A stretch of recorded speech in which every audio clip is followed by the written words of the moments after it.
नमस्कार। देवभूमि चैनल में आपका स्वागत है। आप सभी को नव वर्ष 2024 की बहुत सारी शुभकामनाएं। आज के इस वीडियो में हम बात करेंगे 2024 की प्रथम एकादशी, जनवरी की पहली एकादशी, पौष माह के कृष्ण पक्ष की एकादशी, जिसे हम कहते हैं सफला एकादशी। सफला एकादशी की बात इस वीडियो में होगी कि सफला एकादशी कब है, साथ ही बताएंगे पारण कब करना है, तिथि कब से कब आरंभ है, व्रत किस दिन करना है, इसको कब करना चाहिए, और आप साथ जानेंगे कि इसकी विधि क्या है, किस प्रकार से इसका व्रत किया जाता है। क्या आप सफला एकादशी से एकादशी व्रत करना आरंभ कर सकते हैं क्या, अगर आपने अभी तक नहीं किया है तो। ये सभी जानकारी आपको इस वीडियो में हमारे द्वारा प्रदान की जाएगी। वीडियो को अंत तक देखिएगा क्योंकि बहुत सारी चीज़ें हैं जो इसमें बीच बीच में आएंगी, जो कि इस व्रत के लिए जानना और समझना अति आवश्यक है। साथ ही कुछ नियम बताए जाएंगे जो एकादशी के हैं। जो लोग बहुत पहले से एकादशी करते हैं उन्हें मालूम है कि एकादशी के जो नियम हैं वो बहुत कठोर होते हैं, उनका पालन किया जाना आवश्यक है, अन्यथा पुण्य की जगह दोष की प्राप्ति होती है। इसीलिए नियमों का पालन एकादशी व्रत में सर्व माना गया है कि आपको एकादशी व्रत अगर करना है तो वो नियमों के अनुसार ही करना चाहिए। पौष मास की जो कृष्ण पक्ष की एकादशी होती है उसको कहते हैं सफला एकादशी। अब बात आती है कि सफला एकादशी का व्रत किया कैसे जाए। देखिए, जब जिस दिन सफला एकादशी हो, जिस दिन व्रत हो, उस दिन ब्रह्म मुहूर्त में उठें। ब्रह्म मुहूर्त में अगर नहीं उठ पाते हैं तो सूर्योदय से पहले उठ जाएं। आजकल शीत ऋतु का समय होता है और प्रतिवर्ष सफला हमेशा शीत ऋतु में ही आती है। नॉर्थ इंडिया में शीत ऋतु होती है इस समय पे। तो आप सुबह 7 बजे, यहाँ पे लगभग सनराइज़ का समय होता है, तो आप 7 बजे से पहले उठ जाएं एटलीस्ट। और स्नान आदि करने के बाद, सूर्य को जल देने के बाद, आप अपना मंदिर जो है जहाँ पे आप पूजा करते हैं वहाँ पे बैठ जाएं। और भगवान विष्णु की अगर प्रतिमा नहीं है तो तस्वीर स्थापित करें। एक कोई चौकी है आपके पास या पट्टा है तो वो लें, उसके ऊपर एक कपड़ा बिछाएं, पीला कपड़ा हो तो उत्तम है, और उसके ऊपर भगवान की प्रतिमा या तस्वीर को रखें। उनको सबसे पहले जब आप किसी भी प्रतिमा को स्थापित करते हैं या तस्वीर को रखते हैं तो उनको एक आसन दिया जाता है। तो आसन के लिए तस्वीर या प्रतिमा रखने से पहले उसके नीचे कुछ पुष्प रखें, खुले पुष्प, और उसके ऊपर से प्रतिमा को स्थापित करें। उसके बाद सबसे पहले भगवान को स्नान कराएं। स्नान कराने के लिए एक लोटा लें, लोटा नहीं है तो ग्लास आपके घर में होगा स्टील का, शुद्ध उसमें जल भरें और जल में थोड़ा सा गंगाजल मिला लें, उससे कि वो पूरा जो जल है वो गंगाजल बन जाएगा। और फिर उससे छींटे दें तस्वीर को या प्रतिमा जो भी आपके पास है। अगर गणेश जी हैं तो उनको भी स्नान कराएं, आपके मंदिर में अन्य प्रतिमाएं हैं तो उनको भी आप स्नान करा सकते हैं। फिर आप सभी को साफ कपड़े से, स्वच्छ कपड़े से पोंछें। पोंछने के बाद भगवान को रौली, कुमकुम आदि का तिलक लगाएं। तिलक लगाने के बाद आप वस्त्र के रूप में मौली का एक टुकड़ा तोड़ें और वो भगवान को अर्पित करें। उसके बाद धूप दीप जलाएं, घी का दिया जलाएं, भगवान को पुष्प अर्पित करें। अगर आपके पास फूल है तो, और फूल माला है तो उत्तम है, फूल माला आप पहनाएं।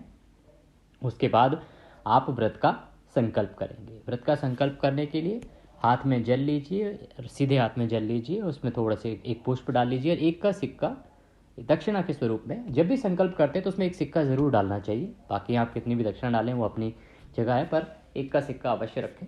और उसके बाद आप भगवान का संकल्प करेंगे। संकल्प इस प्रकार से होता है, जो सूक्ष्म में आप सभी अपने घर में कर सकते हैं। बहुत सूक्ष्म विधि है। ओम विष्णुर विष्णुर विष्णु, 3 बार भगवान का नाम, अपना नाम, अमुक गोत्र समुत्पन्नाया, जिस गोत्र में आप उत्पन्न हुए, जो आपका गोत्र है वो बोलिए। अमुक स्थान है, जो आपका स्थान है उसमें मकान नंबर बोलिए, या जिस क्षेत्र में आपका मकान है वो बोलिए, और जिस शहर में या जिस राज्य में आपका मकान है वो बोलिए। उसके बाद भगवान से निवेदन कीजिए कि प्रभु, आज सफला एकादशी का व्रत करने का मैं संकल्प लेता हूँ या संकल्प लेती हूँ, इसे स्वीकार करें और यह व्रत हम सफलतापूर्वक कर पाएँ, ऐसा आशीर्वाद प्रदान करें। और वो जो संकल्प है, जल आपने हाथ में लिया है, वो भगवान के चरणों में छोड़ दें।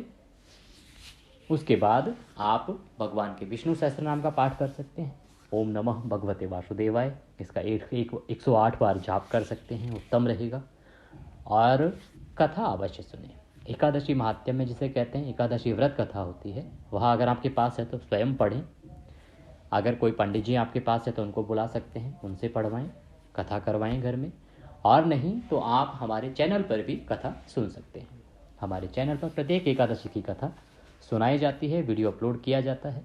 तो इसके लिए अगर चैनल आपने सब्सक्राइब नहीं किया है तो चैनल को सब्सक्राइब कर लें, ताकि जैसे ही कोई वीडियो अपलोड हो उसकी जानकारी आपके लिए पहुंच जाए। और आप अगर भूल भी जाए तो भी आपको मैसेज पहुंचे, इसके लिए आप जो बेल आइकन होता है, 1 घंटे का निशान होता है यूट्यूब पे, उसको प्रेस कर दें। उसको प्रेस करने से क्या होगा कि जैसे ही कोई वीडियो हम यहाँ अपलोड करेंगे वो सीधा आपके स्क्रीन पर आपको एक पॉपअप होगा, स्क्रीन पे आएगा कि ये एक वीडियो अपलोड हुआ है। आप खोल के देखेंगे तो जानकारी आपको मिल जाएगी। काम का वीडियो हो आप देखिएगा, नहीं काम का हो तो आप रहने दीजिएगा। तो इससे क्या होगा कि कई बार हम भूल जाते हैं, एकादशी निकल जाती है और हमें याद ही नहीं रहता कि किस दिन व्रत करना था।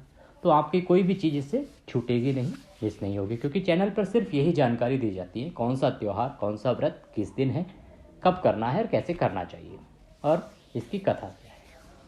तो कथा सुनने के बाद भगवान विष्णु की आरती करेंगे और आरती करने के बाद आप अपना दैनिक कार्यों में लग जाएंगे। ये हो गई आपकी पूजा की विधि। इसका जो पारण होगा वो अगले दिन होगा। पारण का समय आपको अभी बता दिया जाएगा। अगले दिन आप पारण करेंगे और व्रत खोलेंगे अपना। पारण से के समय पे आपको दान दक्षिणा अवश्य देनी चाहिए। किसी ब्राह्मण को हो सके तो आप घर में बुला के भोजन कराएं। भोजन नहीं करा सकते तो आप मंदिर में या ब्राह्मण को जाके दक्षिणा दे दीजिए। आप दूध या केले आदि भी इसमें दे सकते हैं, या सीधा जो निकालते हैं सूखा खाना रहे उसमें थोड़ा आटा होता है, घी होता है और आलू आदि आप दान में दे सकते हैं। और उसके बाद आप अपना व्रत पारण करेंगे। इसकी विधि के लिए भी आपको अलग से वीडियो अपलोड कर दिया जाएगा कि इसकी विधि क्या है, किस प्रकार से आपको पारण करना है, क्योंकि इसमें अगर हम पारण की विधि बताने लगेंगे तो बहुत लंबा वीडियो हो जाएगा। अभी बात करते हैं नियम की। एकादशी के जो नियम हैं ये आरंभ हो जाते हैं दशमी तिथि से। नियम कहता है कि दशमी को दोपहर के भोजन के बाद अन्न ग्रहण नहीं करना चाहिए, अर्थात दोपहर को आप जो लंच करते हैं उसके बाद अन्न का दाना आपको नहीं खाना चाहिए। पर क्योंकि आजकल अनेक प्रकार की परेशानियां हैं, हाई बीपी, लो बीपी, शुगर, तो आप बहुत लंबे टाइम तक भूखा नहीं रह सकते, बहुत सारी दिक्कतें हैं। तो अगर आप खाते भी हैं तो रात्रि को आप भोजन करें, उसमें कोई तामसिक पदार्थ ना हो। दशमी को जो आपने भोजन किया है उसके बाद कोई तामसिक पदार्थ में लहसुन प्याज आदि भी आते हैं, वो भी सेवन ना करें दशमी तिथि के रात्रि के भोज में। और उसके बाद ब्रश आदि करके सोएं। एक और जो नियम है कि इसमें भगवान को भोग लगाने के लिए तुलसी दल आवश्यक है। अब क्योंकि एकादशी को तुलसी पे ना तो जल चढ़ाएंगे आप, ना तुलसी उतार सकते हैं, अर्थात पत्ता नहीं तोड़ सकते, तो जो तुलसी दल है, तुलसी पत्ता है, वो भी आप दशमी तिथि को ही तोड़ के रख लें, क्योंकि अगले दिन जब भोग लगाएंगे भगवान विष्णु को तो वो तुलसी दल के बगैर, तुलसी पत्ते के बिना भोग भगवान स्वीकार नहीं करते। एकादशी का आपने जब व्रत रखा है तो पूरे दिन आपको सात्विक जीवन जीना है। इसमें किसी की निंदा से बचना है, किसी प्रकार की बुराई करने से बचना है, और खान पान का तो शुद्धि रखनी ही होती है। एकादशी को तो हम सिर्फ फल खा सकते हैं, इसके अलावा कुछ नहीं खा सकते हैं। एकादशी को नियम है कि आपके घर में चावल नहीं बनने चाहिए। आपके जो भी पारिवारिक जन हैं उनको भी चावल नहीं खाना चाहिए, अन्यथा दोष लगता है। तो इन चीज़ों से आपको बचना चाहिए। और बड़ी बात यह कि इसका जो पारण है वो पारण समय में ही किया जाना चाहिए। शुभ मुहूर्त हम चैनल पर बताते हैं। इसके अलावा देखिए, पारण का एक अगर कभी आपके समय ना हो, आप नहीं भी जान पाएँ शुभ मुहूर्त, तो इसमें सबसे मेन बात होती है कि आप जो पारण करें वो द्वादशी तिथि के अंदर ही किया जाना चाहिए। और द्वादशी तिथि में भी पहले 5 घंटे जो है वो हरिवासर का समय होता है, उसमें पारण नहीं होता है, उसके बाद पारण किया जाना चाहिए। तो द्वादशी तिथि आरंभ हुए 5 घंटे हो गए हों उसके बाद आप पारण कर सकते हैं। और अगर शुभ मुहूर्त जो आपको बताया जाता है उसमें करते हैं तो वो सर्वोत्तम होता है। इस प्रकार से आपको पारण करना चाहिए। तो इन नियमों के साथ अगर आप एकादशी का व्रत करेंगे तो भगवान विष्णु का आशीर्वाद आपको अवश्य प्राप्त होगा, और आपकी जो भी मनोकामनाएं, जिस भी किसी उद्देश्य की पूर्ति के लिए आप ये व्रत कर रहे हैं, वह उद्देश्य अवश्य पूर्ण होगा, आपकी मनोकामना अवश्य पूर्ण होगी। अब बात आती है कि जो सफला एकादशी है 2024 में वो कब है, इसका व्रत जो है वो कब किया जाना चाहिए। देखिए, एकादशी तिथि जो है वो आरंभ हो रही है जनवरी 7 को रात्रि को 12:41।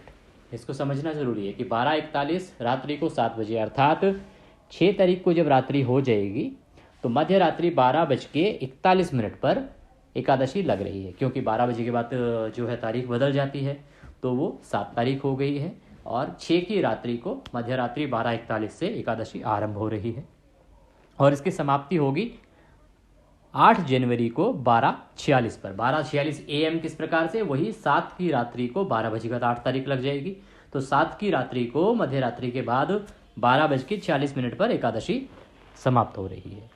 तो इस प्रकार इसका जो व्रत है वो उदया तिथि के अनुसार रहेगा 7 जनवरी को। आप 7 जनवरी को व्रत कीजिए, भगवान श्री हरि का आशीर्वाद प्राप्त कीजिए। इस प्रकार से आपको 7 जनवरी को व्रत करना है सभी को।